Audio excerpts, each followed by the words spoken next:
Не съм доволна, защото никой нас не ни е питал. Трябваше да има референдум.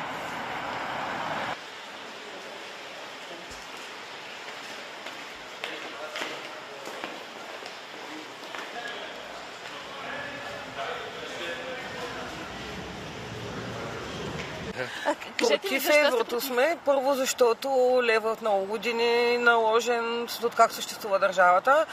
Отделно на нас не е необходимо да има евро, за да можем да пазаруваме в другите държави. В момента всичко е с карти. Ние пътуваме много в Европа и никога не се срещали затруднения с валутата, именно заради използването на дебетни кредитни карти. И някак се не мога да свикна с еврото и като цяло не съм за него.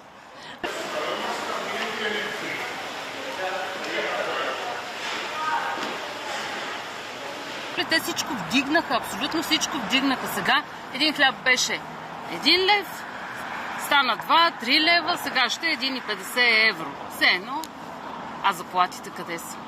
Никъде.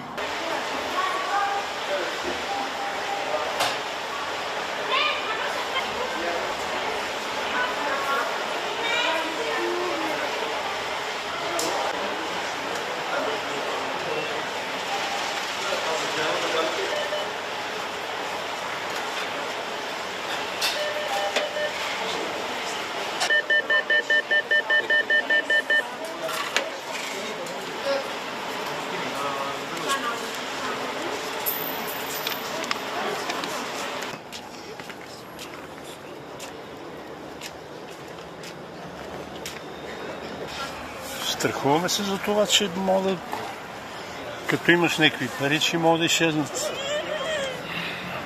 в банката. Дори. Както се е случвало.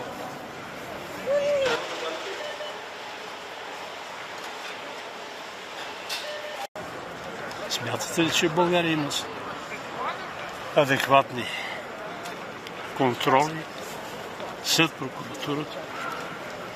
Всичко е овладяно от политиците.